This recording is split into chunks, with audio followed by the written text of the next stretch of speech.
Welcome to the Noah Presgrove case. Is there evidence to prove that Noah Presgrove wasn't murdered around the time of the shower or just a bit before? Not completely dismissing it, but from what other people have said, either Caden or Alicia, and when taking into consideration what people in the community have said, strongly believing in murder and possibly around the time of the shower, the bath, and Noah's dead inside when it's all going on.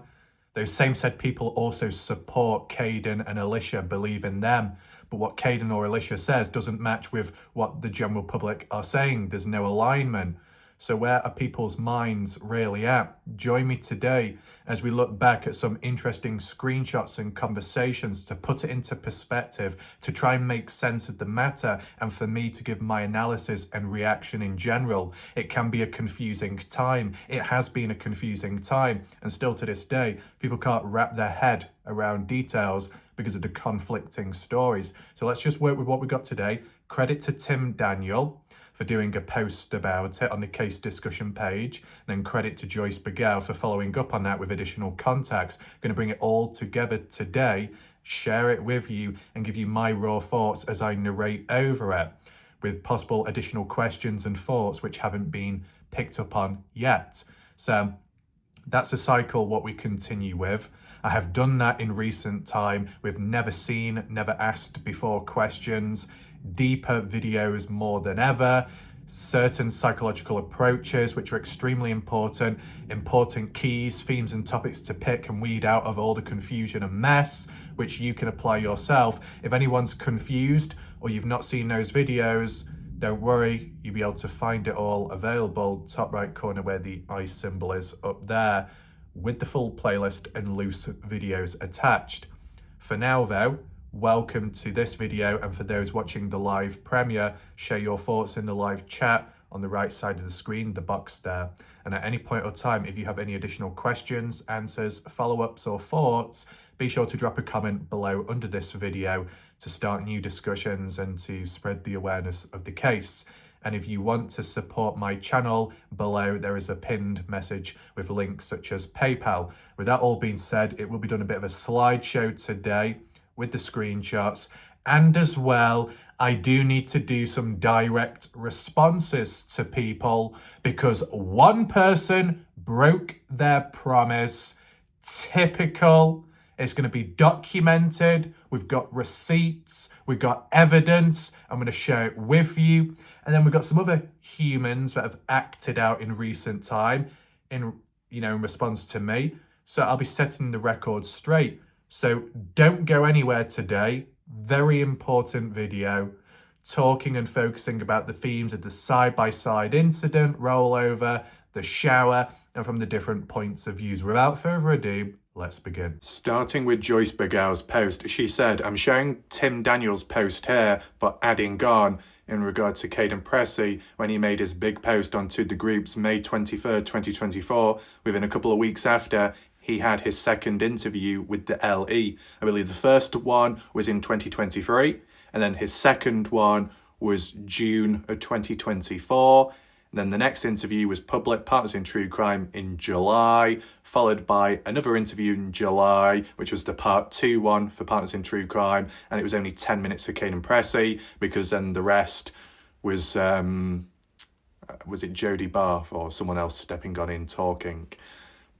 And then you had the unreleased interview, the True Part 2, which was never released public, of Caden and Alicia talking with Partners in True Crime, and Alicia did most of the talking on that one. Anyway, beside that, around the time he made his post, he made a comment that stated, Caden doesn't remember much of it except what he was told. With Ellie, he states he was shown this video picture with a timestamp of 2:40 in the morning. And as for this video picture that was shared with Caden, it was after the party, post-death of Noah, and Caden said it was a friend, or it was another person, a guy, that shared it with him. So that's the reasoning. People in the past were in denial, because when I was wording it the way Caden did, people were having a go at me and saying, yeah, but it's a picture, it's not a video, it's not this or that. But Caden said he saw a picture or a screenshot from a video. For Caden to say it was from a video means that Caden was already aware that it was a video, or told it was a video at least. And in terms of the description that he originally gave, as in, they were laughing, joking, and then the person with the camera walked up to Noah up close, whilst he had a bloodied nose, supposedly. For Caden to give such detail of that, you can't get that from just a still picture, meaning Caden must have been exposed to a video of it. Humans in the past just couldn't wrap their head around it, but I did, just based off the language and wording by Caden. Joy says, his mother Alicia states, Caden was shown this a week after his passing yet. So the side-by-side accident is around 2:40 in the morning. Caden was asleep at that time. He gets a call at 2:42, 2 minutes after the side-by-side rollover. Then how did he see Noah? There's many discrepancies with that as well. The thing is, one of Caden's interviews, I believe Partners in True Crime, said he was woken up at 2:42 by the call by Alicia. Then he went back to sleep at 3 in the morning. The police interview 1 month before, Caden said he was woken up maybe around 3 in the morning or just a bit before. And then he went back to sleep at about 3:20.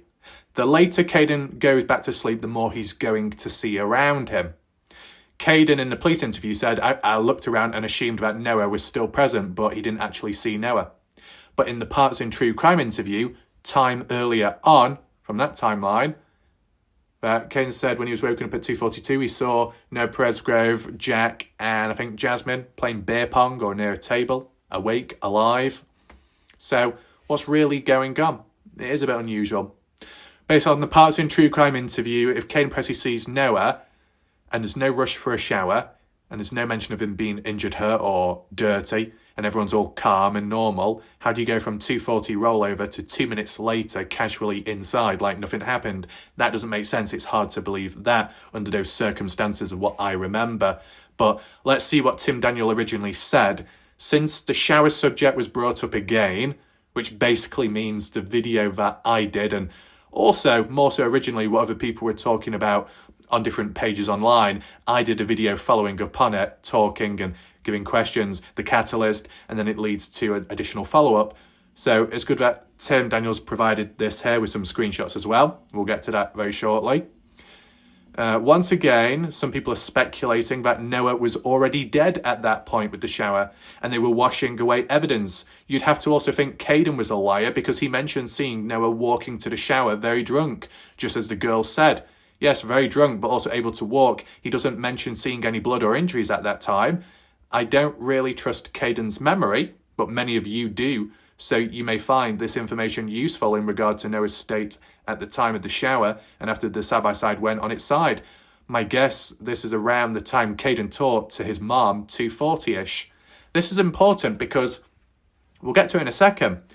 But as I said at the start of this video, the people that push that there was murder and maybe it was around the time of the shower or just before, Noah was already killed and then taken inside to be washed, well, Caden or Alicia doesn't back that up.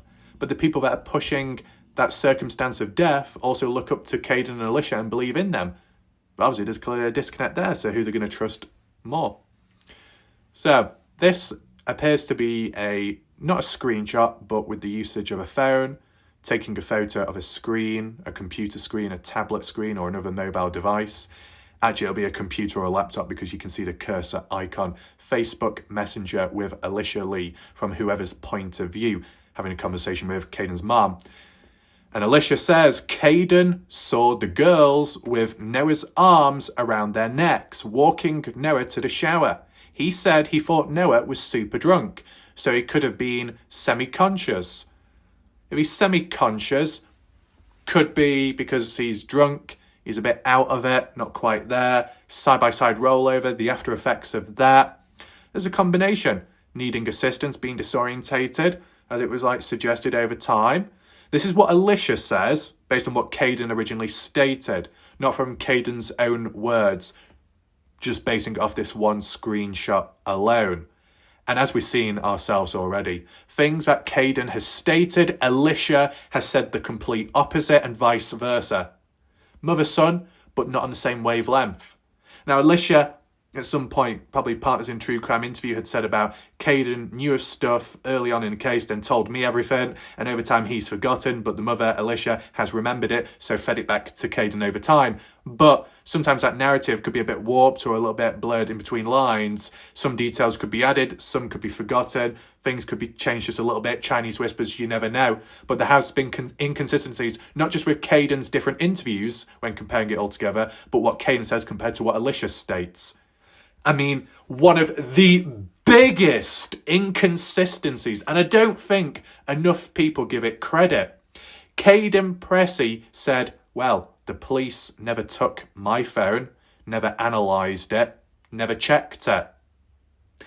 Alicia said herself that Caden's phone has been taken in by police, it's been analysed and confirmed that the 5:15 timeline is correct.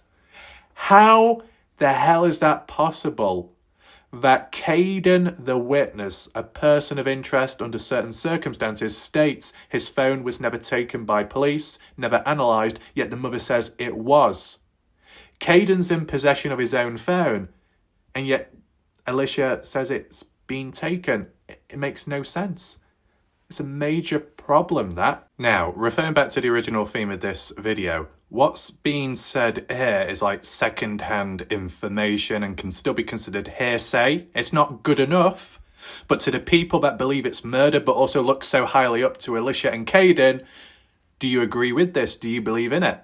Because if your loyalty lies in that direction, then you should do. But what's said here goes against your own beliefs or what you truly think. So, interesting dynamics. Can this be considered enough proof? Well, based on patterns and trends in the past, and the way some people are easily pleased, this would be enough proof. To say that Noah was being assisted, well, that's consistent with what we've heard from different points of views and girls being involved, and even arms around the necks. Yeah, that's consistent.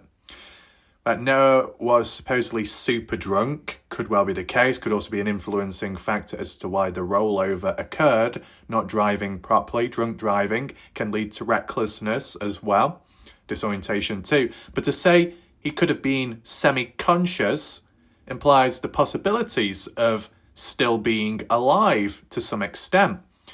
So to say that Caden thought Noah was super drunk, well, if someone was truly dead, you wouldn't say they're drunk whatsoever.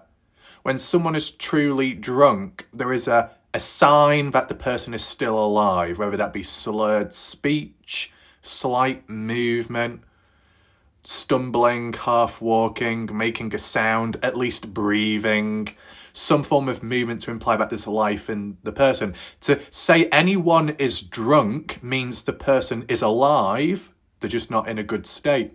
But then to follow it up with, so he could have been semi-conscious based on that. Basically, he's alive, because to be drunk and to be described as that normally is associated with someone that is alive. You don't say to a dead person, you're a bit drunk, aren't you? No. Even when a person is like passed out, but they're sleeping or they're snoring, you can still tell that they're alive, but you could also imply that they're drunk, they've passed out. So any reference of drunkenness, anything like that, the person's alive. So what Caden Pressey saw was Noah alive and not dead and not murdered. Was Noah, though, in a vulnerable state? Possibly. If anything went wrong from there on or later, then, yeah, Noah may have not been able to defend himself under those circumstances. All I'm saying is what's suggested here implies that murder wasn't possible at that time of when the shower supposedly took place. But what happened after that is open to interpretation.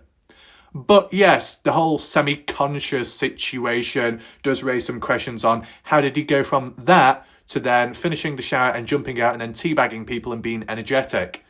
Where did that sudden burst, that second wind come from exactly? So that's interesting. What else do we have here?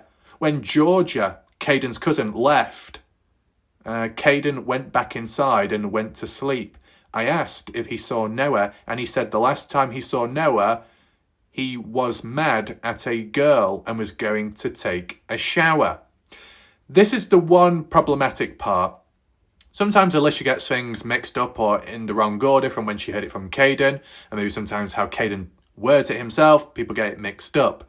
Even like with that police interview that time of 2024, was it Friday, was it Saturday, was it Sunday? It was jumbled all up. Even the police guy got a bit confused at one point. But beside that, the reason why this is the problem is if Noah did get mad at a girl, why exactly and who? Was it Noah getting mad at Avery because of the bedroom debacle, wanting to sleep in one of the girls' beds, being rejected, and then walking off? Well, if that was the case, that was the last event to happen until Noah left the house, supposedly. The shower supposedly occurred before Noah got mad, before the bedroom situation. Unless what's worded here is that Noah got mad at a earlier situation with a girl, another person. But to say that Noah was mad and then went to take a shower, and most people have said it was a side-by-side followed by a shower, would Noah even have time in between those two events to get mad at anyone if he is supposedly semi-conscious and super drunk? Or is it that because of being super drunk and being super reckless and change of mood and a bit agitated, that words came out of the mouth, heat of the moment, more so than other times? But didn't they say, like Caden and some others, that when Noah is normally drunk, he becomes very flirty? Well, when he was super drunk, was he flirty with the two girls then, when assisting him, or was he just quiet, subdued? But it's what I'm saying. Unless there's a separate event when Noah got mad at another girl and it wasn't Avery with the bedroom situation, it was earlier, meaning it would probably be in between, just after the side-by-side rollover and just before taking a shower. And I don't think Noah would have the energy or capacity to get mad at anyone in that span of time, meaning how it's worded here, it just doesn't quite make sense. And if it was to be looked at in a different way, then it would reshape, restructure the order of events in a different way, which doesn't do much good, to be honest. Sam, you let me know what your thoughts about that. And then moving on with the transcript, Caden Pressey, police interview, the leaked one of 2024, the transcript roughly, the Ranger side by side, yes, the Ranger, but what do you know, what's your knowledge of? That I do remember seeing a photo of Noah with like a bloodied nose or something. They had a timestamp on it and it was around 2:40. But the thing is, that timestamp could well be, and if it's a photo from a video like how it was said, it could well be the timestamp of the user's phone when they decided to take the screenshot of older historical footage. Not 240 as in the time of when it happened, but 240 days, weeks later when the person decided to take a screenshot of that event that happened back at the party. You know, sometimes when people take screenshots on Facebook, comments, YouTube, it will show the user interface of the person's mobile device if they've not cropped the image. And that user interface is of the person's own phone when taking the screenshot, not of the internal photo itself of the original source. So hopefully that makes sense. It could be a coincidence that it was taken a screenshot at 2:40 in the morning by whoever of that retrospective party event, which also just happened to be close to when Caden did wake up. So you could apply it to the party as an original time, but it may not be an original time. We've not seen the actual photo ourselves or the user interface to look at the timestamp, if it's the true timestamp, if it's an overlay timestamp, if it's an edited timestamp or what. Is it a timestamp like how the snap was of Mikey, Logan and Jasmine in bed, where you click on the information section bit on Snap and it shows the overlay of the time, the date, the year and all that? Or is it a custom one similar to like how Jasmine did it at 3:42 or something, 3:42 or something, as in Monday, saying Noah's missing, and that was an added overlay by the person, but relevant to the time when it was taken or loaded. So it's worth taking in mind. But yeah, look, Caden says something, they had a time at 2:40, somewhere around there, and it was a video of some guy. So Caden saw a photo, but also describes it as a video, and some guy was walking up to Noah, showing his face and then showing the vehicle flipped, but I was not awake at that time. So your recollection of these events are from videos that you're recalling, not from actual being there. Correct, yes. Yes, sir, from videos that I've taken and other people have. So Caden was shown a photo. Caden was shown or described a video of the after events of the rollover. Caden witnessed the after events through hard evidence.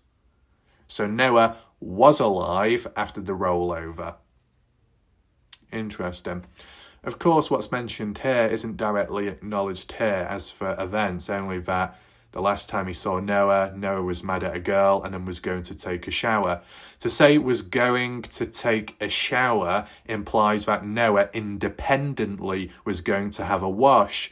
But as it's mentioned here, Caden saw the girls with Noah's arms around their necks and appeared to be super drunk and was semi-conscious.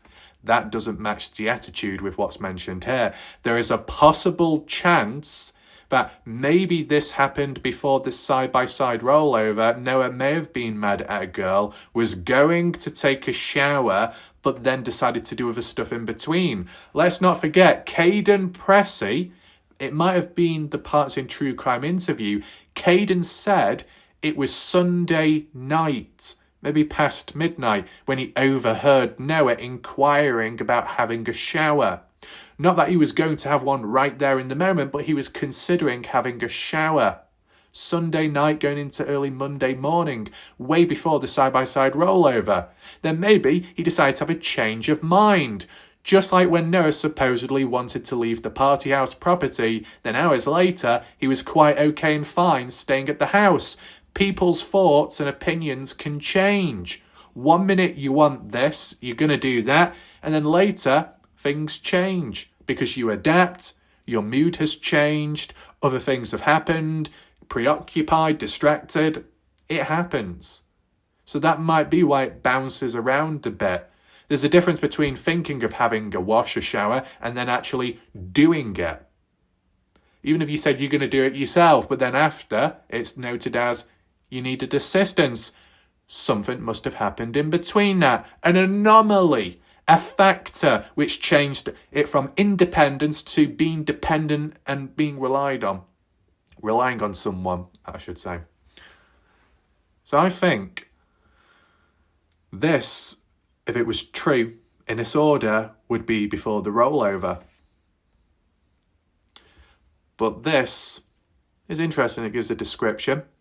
I believe it was Robin Smith that made a reference about a Texas boy having a busted lip. And Kane said Noah had a bloodied nose. And either Alicia or BBC mentioned that Noah had a busted lip, not a bloodied nose.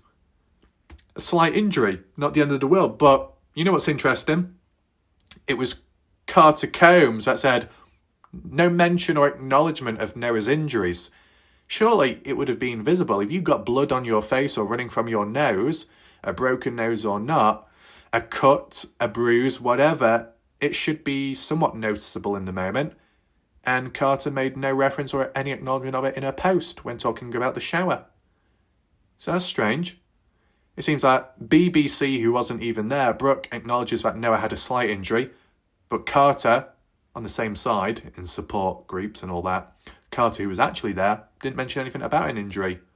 Weird discrepancies. A person who wasn't even there acknowledges that Noah was injured, but an individual that was actually there doesn't acknowledge Noah's injuries.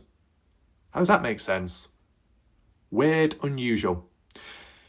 And you know what? The difference between a 240 claim of a timestamp of a photo that he saw or a video is vastly different to the material that we've seen firsthand, because the snap of Mikey, Logan, Jasmine in the bed, awake, at 5:27, at least we saw the hard evidence and a photo of that to at least analyse. This is only words. We haven't seen it ourselves to interpret it, what the 240 actually means, how it visually appears on screen. Is it an overlay? Is it internal? Is it from the screenshot? Is it relevant or not? It's up for debate and discussion, different interpretations, of course. Of course, we've heard the reference of counterpoints by others, BBC, claiming that there is additional footage of Caden, who was actually seen on camera helping rolling it back on its wheels, which is unusual. And yet Caden was like, no, I wasn't awake. I didn't see it at the time. Yet there's footage that's claimed that he was. Weird. Person in the comments, Nicole, were you on the side-by-side Caden when it wrecked? So this is an old one, over a year ago. I was told there was at least 5 people on it and that no one was hurt. After the side-by-side accident, the girls gave all of them showers. Why? Well, I don't remember it worded like that, the girls giving all the guys showers. What the hell? Anyway, Caden, I honestly don't know. I don't remember anything about a side-by-side wreck. I do remember being told of it. I never did see it though. What Caden says here could be interpreted as a massive contradiction, but it depends on how he means it. When people word stuff, it might not match what's going on in their head.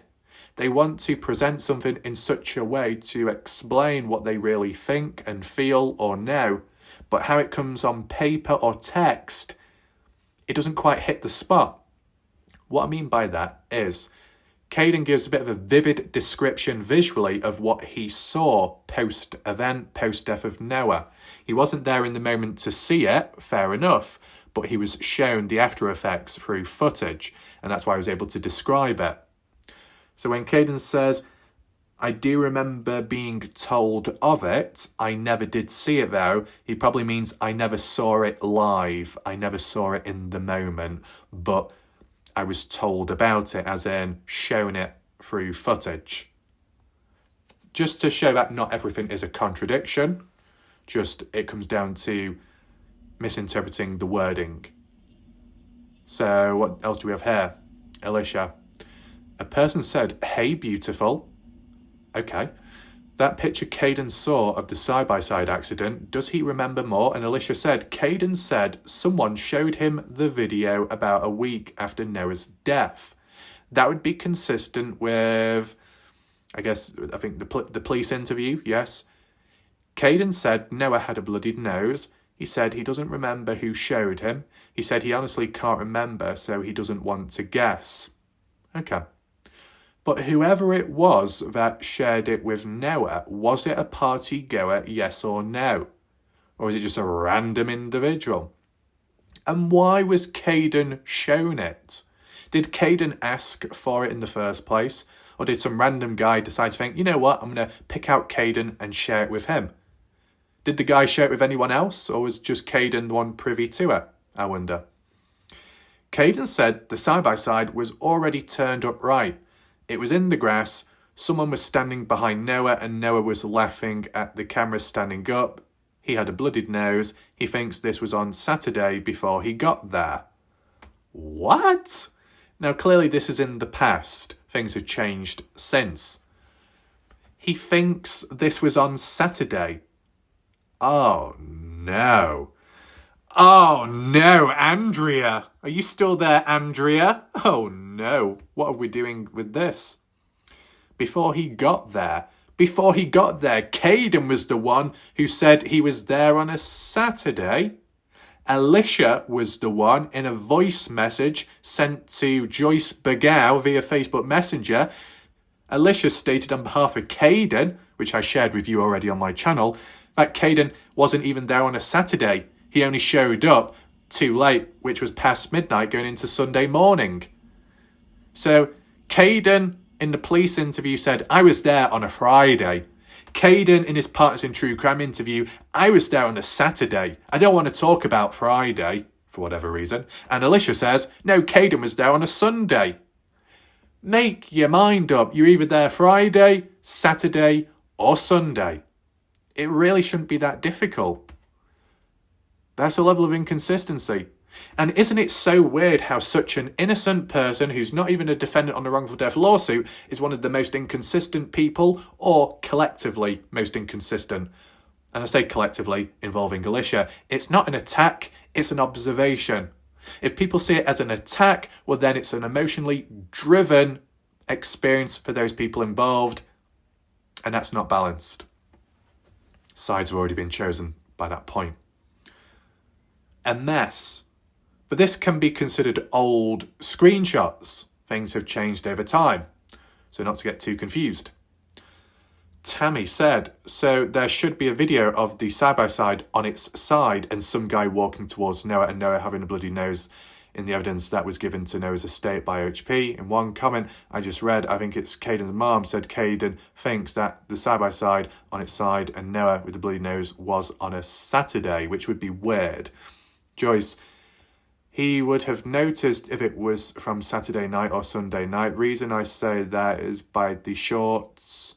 Yes, khaki on Saturday and black on Sunday. There was never a mention of an accident on Saturday night. It was only on Sunday night, yes. So that's the case. Why wasn't it mentioned about an accident on Saturday night? Wasn't Noah on the floor in the living room that night with Logan Jernigan? Yes. And the thing is, even if the side-by-side rollover occurred on the Saturday by some chance, then what then sparked or influenced Noah having a shower then, as in Monday morning?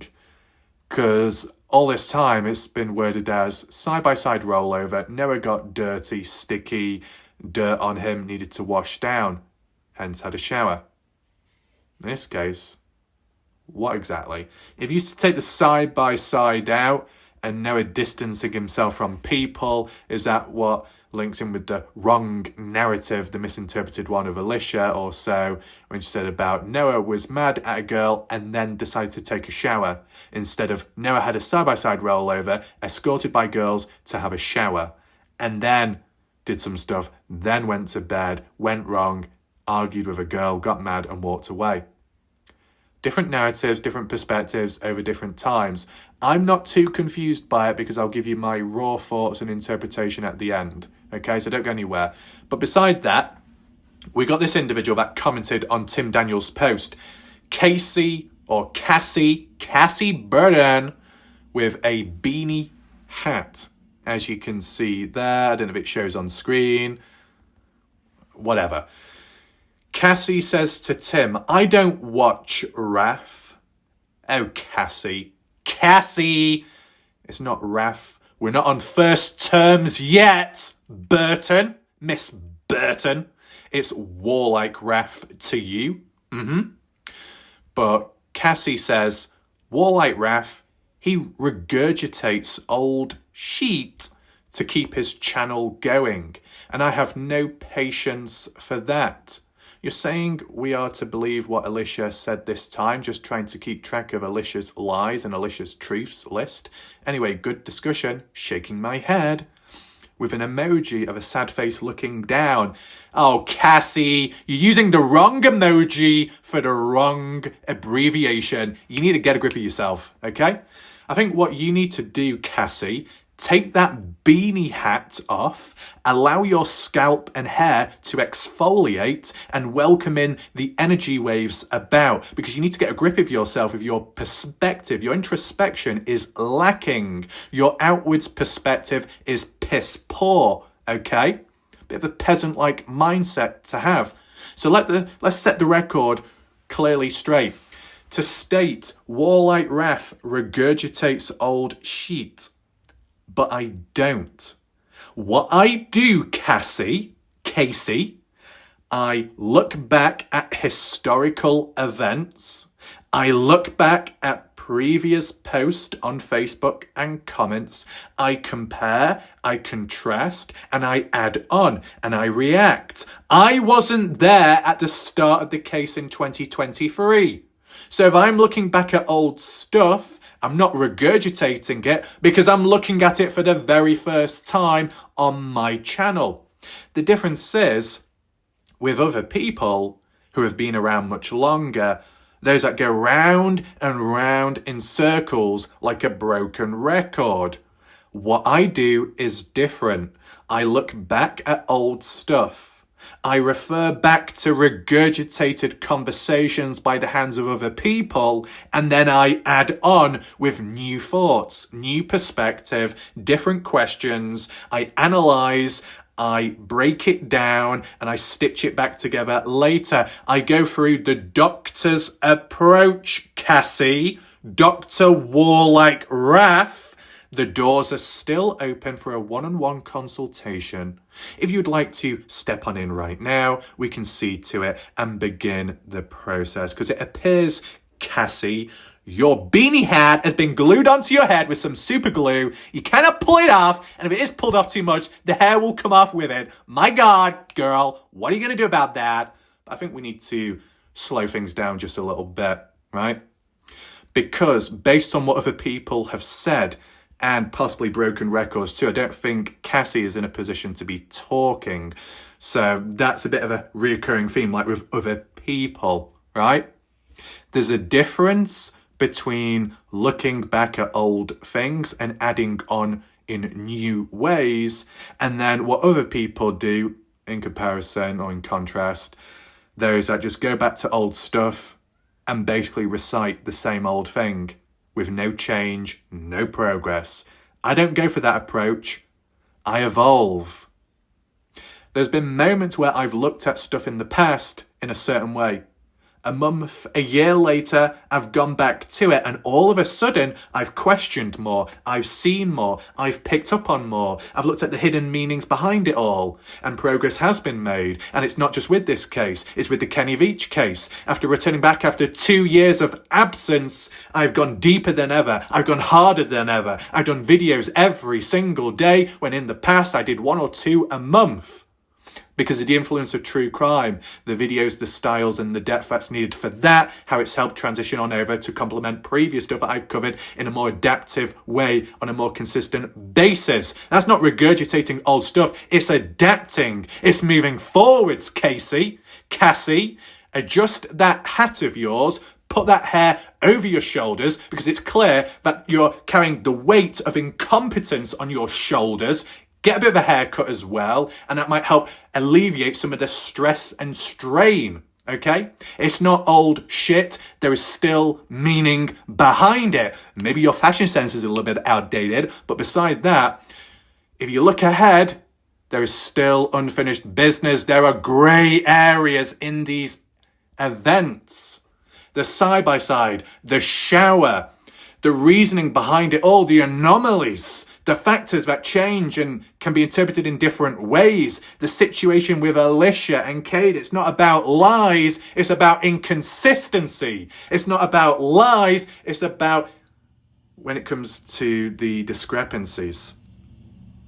A person may not be lying in a manipulative way, it might just come down to either recklessness or being confused with time or having memory issues, which they may not be able to control, and that's understandable for all kinds of reasons. It could be down to an event that's happened back then, and it's caused issues with the mind or suppressing thoughts, memories, and all that. That's understandable. But it should be allowed that other people make the clear, in general, observation of what's gone on, right? And now, what we do need to add on to Cassie to keep his channel going. You do realise, Cassie, that this case is dying slowly. Regardless of my channel, you look elsewhere, okay? On certain platforms, it's gone on long enough. Some people have moved on to other stuff because they believe there's not enough progress. People have changed their interest in other cases. It's all understandable, right? It is what it is. But to say that I'm covering the Noah Presgrove case and I'm regurgitating stuff just for the sake of trying to keep my channel going, as in my YouTube channel alive, the reality is, as a fact, by me covering the Noah Presgrove case, it is actually harming the channel of mine, as in growth and statistics. But I'm putting the case, I'm putting Noah before the statistics. You compare, Cassie, if you can be bothered to even research in the first place, and you look at some of my more successful videos in recent time. My most successful videos in recent time have nothing to do with Noah Presgrove. It's about other stuff. So if I really wanted to keep my channel going to the maximum, wouldn't you think I'd be covering other stuff then to benefit? And yet here I am covering the Noah Presgrove case day in, day out. Cassie, get a grip of yourself.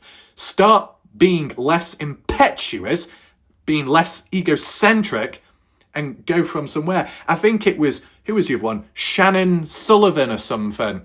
correct me if I'm wrong, it was either Shannon Scott or more likely it was Shannon Sullivan that said, oh, I can't stand Warlight Raph's voice because of his monotone voice. It's very droning and, oh my God, I can't stand it anymore. It's so annoying. My goodness. And where did they come from? They graduated from a university of what? In Oklahoma? The University of Incompetence? Well done. Get a PhD next in being impetuous.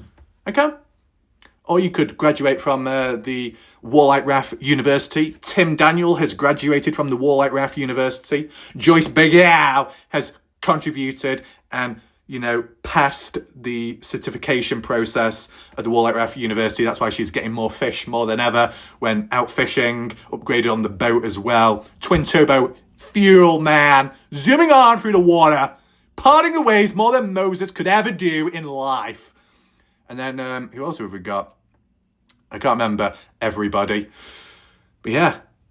And some people that have graduated the University of Warlight Raph now no longer have wonky glasses. They've got straight glasses and they stay on at all times. But yeah. Cassie, you need to get a grip of yourself. Because your points made are invalid and incorrect. Moving on. What we have now is proof and evidence of Justin Roy breaking his promise.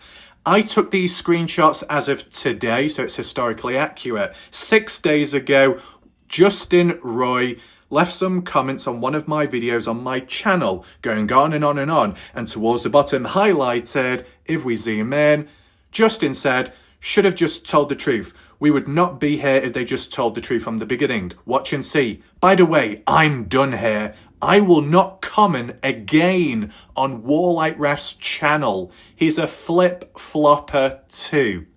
Right, so Justin has decided to use some cringy wording, sheepish language, the same what True Crime, Tree, Deep Dive did in the past, Kaylee Domini or Kaylee Domino's Pizza, doesn't matter. It's in a triangulation format, not going anywhere, heading corner to corner, pure recklessness.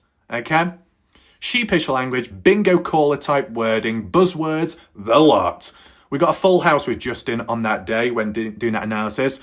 But Justin states here, 6 days ago, I am not going to comment again on Warlight Raph's channel. I am done. 6 days ago. So Justin, explain this. 4 days ago, same channel, mine, same video, mine, same comment thread. 2 days after saying, I'm never coming back, I'm never going to comment again on Warlight Raph's channel, I'm absolutely done. Oh, but by the way, 4 days ago, Michelle Brummett, psychopath, George is a psychopath, has caused a lot of problems, created multiple fake accounts. What I mean, you could be very shocked to find out Bell is coming soon enough. Foul play is definitely involved to some extent, and others should have told the truth from the start.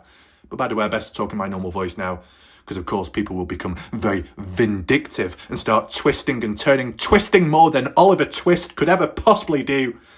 I remember that view on my channel. Justin says, the first interview at Caleb Newton's house, they had every opportunity to tell the truth, but chose not to. That's on them. I foresee a few charges come from Laurie and Ashley Law, in my opinion. They should have told the truth. Look, at the end of the day, the reason why this is important, this is solid, hard, concrete, ironclad proof and evidence that Justin Roy is a liability and doesn't follow through with his promises or words, meaning he can't be trusted, meaning his reputation is tarnished. If you say you're going to do something, you best well do it. If you say you're not going to do something, then follow through with it. There's been times and moments myself where I said I would finish what I started, even if it appears casual, even if other people said, oh, it doesn't matter, it's okay, it's fine, you've done more than enough. If I said I'm going to finish what I started, I'm going to finish what I started, right? I've proven that over time and time again. Last person standing, last Centurion present. I was going to cover a case and be the last person standing. Time and time again, it was proven in the past that I was going to see it through. And that's exactly what happened, respectively, to the previous cases that I've covered, okay? But for such a simple thing for Justin to say 6 days ago, I'm done here, I'm never going to comment again, 2 days later, decides to leave some comments. Liability, can't be trusted, can't even follow through with their own words matched with their actions. It's embarrassing. This is just a demonstration of why Justin isn't in a position to be talking. And if Justin does reply on this video or in the comment section, you've broken the promise again. Just like Caden Pressey did when he said, I'm going to download the Apple data from my phone, get a hold of it, post it public. He never did. Never followed through with it. Of course, there can be factors, there can be changes, life can happen. But without explanation, you're left in the dark to guess.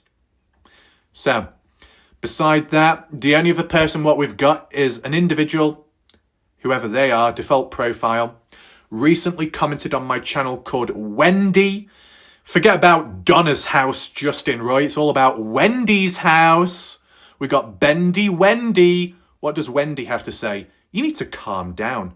If you want people to follow you, set by example of others. Tidy yourself up a bit. Wash your hair. Have a shave. Remember, people are watching you. You never see anyone else like that. They make an effort. Your work is really good to accept when you lose your temper. Lose my temper. You are aware, Wendy, that there is a process behind it all. And it's not about losing temper. It's about simply changing the pitch and tone because I can be bothered to and I feel like it in the moment. And that's simply it. Because 99.9% of the time, people have said I'm a psychopath because I've got a straight face and a monotone voice. So people need to make their minds up. Either I'm a psychopath, either I'm losing my temper, or I'm in between, or I'm simply an alien. It's very unusual, isn't it? But to say that my videos, the effort that's put in and the work is really good, don't you think that is seen as making an effort in the first place, Wendy? Yet you contradicted yourself earlier by saying that you're letting yourself go, but you need to put effort into that aspect elsewhere. You know, I didn't think this was a fashion contest, but my response at the time was, you haven't watched the videos long enough to understand how things are on this channel. It appears you're more focused on my looks rather than the case at hand, which is disappointing, but also quite shallow. To add on from that, from covering the Noah Presgrave case, after all this time, I never knew that the Noah Presgrave case was actually all about Warlight Raff and how he looks, from shaving or hair, whether it's clean or not. You know, I'm sorry, Wendy, yeah. No, it's actually really setting in now. Yeah, things have kind of been let go of and things need to be upgraded or improved and enhanced. Yeah, just like my chest got it enhanced at. Because obviously, the last time I checked and measured, I'm a 46 or a 45 DD. Clearly not big enough. We need to enhance it more. Get a push-up going. Push them right on up, man. So they're bigger than anything else, like an asteroid hitting the Earth. Earth-shattering Wendy. Don't worry, Wendy, I'm sure there'll be other people who'll file complaints, violation guideline, privacy restrictions and all that, saying, oh, Warlight Raff's got bigger chest than I could possibly ever think of. I'm so petty and jealous. Oh, I'm going to throw my toys out the pram. Really? Well, as for the hair, well, I'm sorry, don't worry, I'll just contact my VIP hairdresser to adjust the wig, I mean the hair, and I'll contact the expert makeup artist to just redo my eyeliner and lashes, the false ones, and get the lipstick out as well, Wendy. Yeah, don't worry. And, you know, as for the shaving aspects, yeah, we'll have to work on that, won't we? I'm sure there's a way around it. We'll just do a little bit there. Yeah, we'll just... Oh, no, don't worry. This is actually cutting into it. There you go. Yeah. Is this good enough? Mm-hmm. Do you want me to shave my eyebrows off whilst we're in the process? Might as well do it all at the same time. Multitask. Probably won't do that because it'll probably cut himself. Yeah. Oh my God, it looks so much better already. I've transformed myself. I've literally glowed up like a bright North Star. My goodness. Really? Really? Focusing in on looks? Really?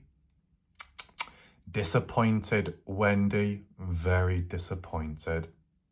When referencing back to what's really important at hand, the Noah Presgrave case, the events leading up to his death, or at least the events leading up to when he walked off, the way I see it is side-by-side rollover could well have happened, influenced by reckless driving, drunk driving, impacting his performance, his spatial awareness, his reaction timing, added in with the influence of passengers trying to show off to them in reckless ways, and possibly the imbalance of weight distribution inside of the vehicle when doing a hard turn one way to another. The momentum shift could have helped in it rolling over, besides Noah being drunk driving. And if by any chance that when Caden was with Noah and Jack driving the supposed side-by-side a night before or so, Sunday night, jumping over a culvert, landing it well, could that have caused any damage underneath the vehicle, which then eventually loosened stuff, unsafe to use, unknown to everyone? So then when Noah did use it, there was an issue with the driving or the turning or the speed factor. You know, there's other ways of looking at it. The factors can add. Any possible internal injuries later on could be taken into consideration. Whether that leads to Noah being semi-conscious, whether it leads to something happening later on, it depends. You could even combine it and say if there was any side effects, any injuries long-standing, not noticed at the time because of the adrenaline, being drunk, nullifying the pain, but later noticed when it all wore off. Also influencing why Noah probably wanted to sleep in one of the beds, and whilst he was okay with sleeping on a hard floor the night before, things have changed since. If you were comfortable to begin with, maybe you can settle for being on the floor. Or if you're that drunk, you just simply pass out regardless. But under the circumstances of this time when Noah's drunk, or supposedly super drunk, but not super drunk enough to pass out, he still wanted to sleep in a bed, likely because the rollover may have hurt him slightly or made him feel a little bit uncomfortable, achy, a little bit of pain. It can happen, whether you fall over, whether you're in a vehicle incident. It can impact your mood, it can impact your physical state and how you feel. So the best thing you want and the best course of action is to relax, but actually relax on a comfortable surface and not a hard floor.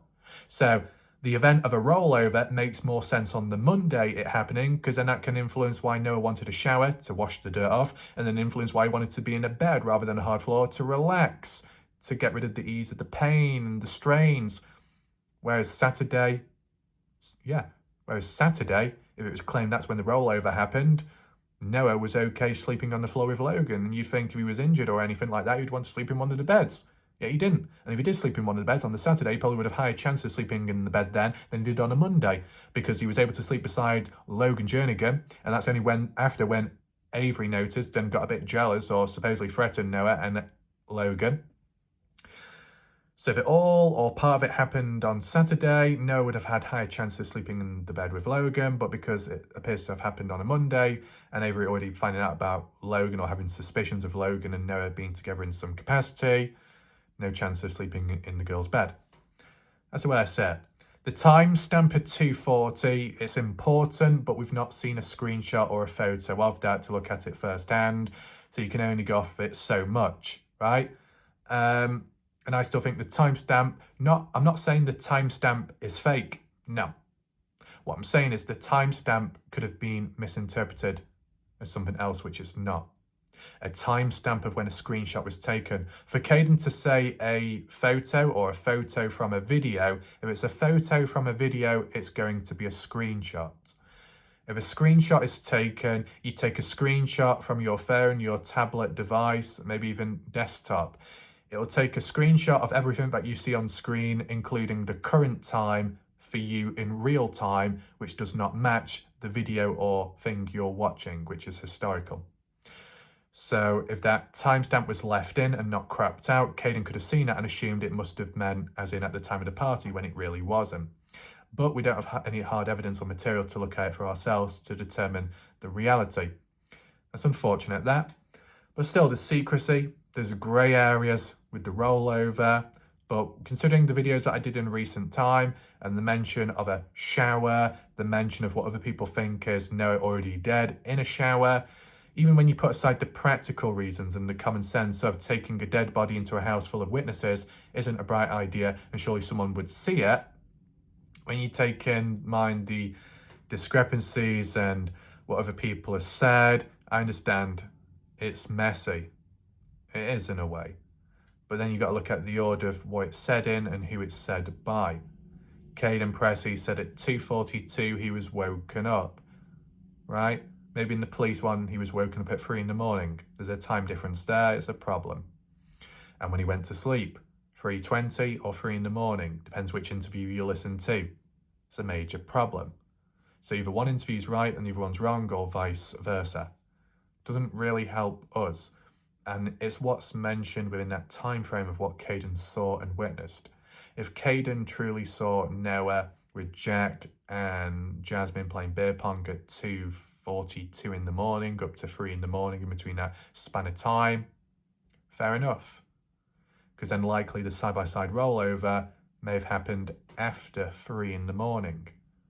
If it happened at 2:40 and 2 minutes after Caden's woken up by Alicia, you would think Caden not only would have seen Noah simply in the house, but maybe overheard or literally saw the after events of Noah walking on in, or at least being assisted in with the noise of, oh, come on, Noah, let's get you to the shower, come on, something like that.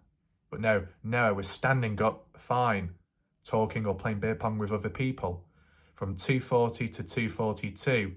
And Alicia says, well, Caden said that Noah was super drunk, supposedly, or may have been semi-conscious. Well, if Caden woke up at 2:42 and saw Noah standing perfectly fine, then clearly he wasn't super drunk and clearly he wasn't semi-conscious. Unless Caden somehow saw that, but later. And if that was later, then you'd look to the police interview of Caden woke up at 3 in the morning, went back to sleep at 3:20. Later on, closer to when Noah walked away. If Caden went to sleep at 3:20, 10 minutes later, Noah walked away because of the bedroom debacle. But obviously from 3 in the morning to 3:20, events such as the shower should have occurred. And Caden either should have witnessed it, overheard it, or something. The teabagging should have witnessed that. Getting the yogurt, ramen noodles should have witnessed that to some extent, yet Caden didn't acknowledge any of that. And if you're awake and you're conscious around that time frame and that between 3 to 3:20, you think you would see and hear a lot more. Yet in that span of time, Caden worded it as, I assumed Noah was still at the party, I didn't actually see him. So if Caden, where he was at that time in the living room, which is quite an open plan room, so you can see it about you and even into the kitchen to an extent, for Caden to say in the police interview, I didn't see Noah visually, no mention of auditory, just visually. So what we're saying, from 3 to 3:20, Noah was in the bathroom. Noah was in a different room. But for 20 minutes, really? Do we actually know the length of time it took for Noah to have a shower? So I mean, if we had still photos or screenshots with the timestamps of the shower, the rollover, and this and that, everything would be pieced together so much easier and better.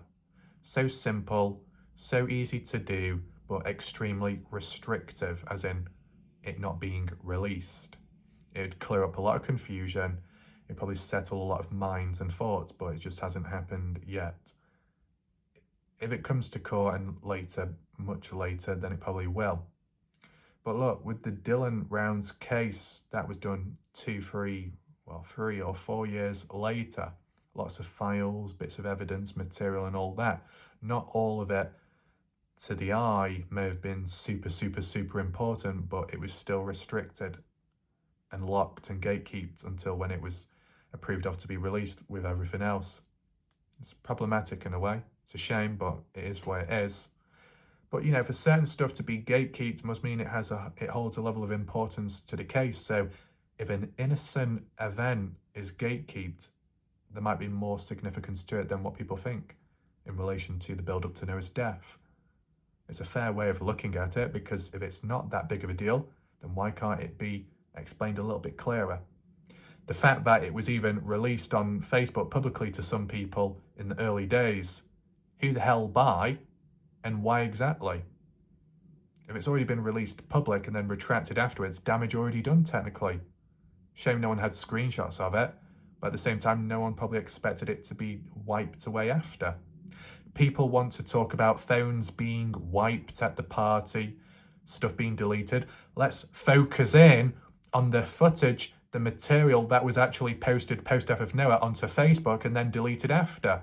I think there should be more effort and energy put into that, trying to figure out who the hell posted that stuff and why, and then why was it taken down afterwards.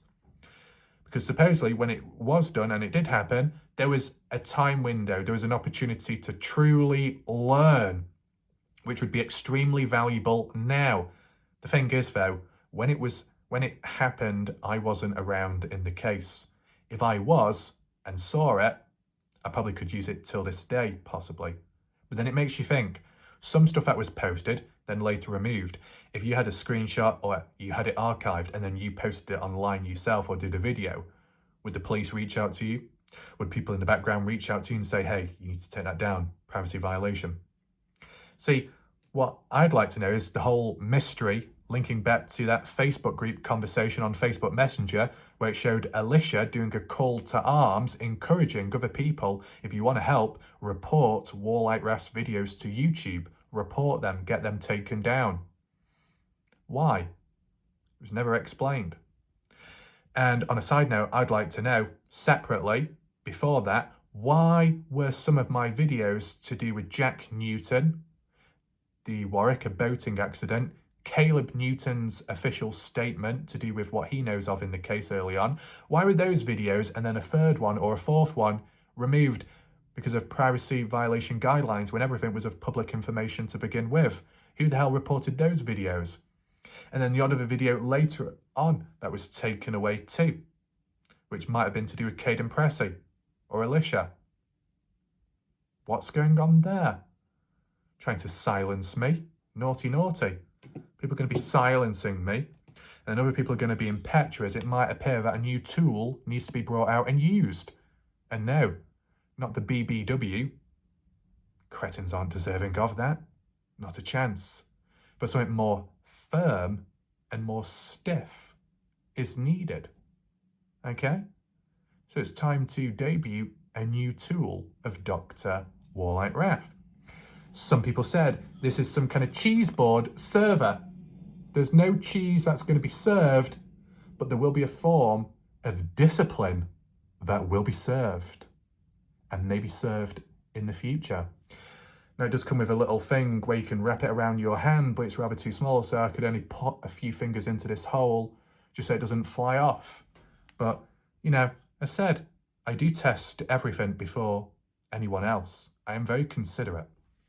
So I think what this deserves, because of the way people have acted in recent time, is a good, okay?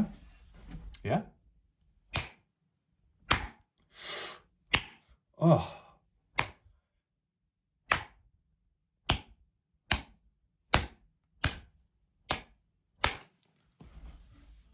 That's one.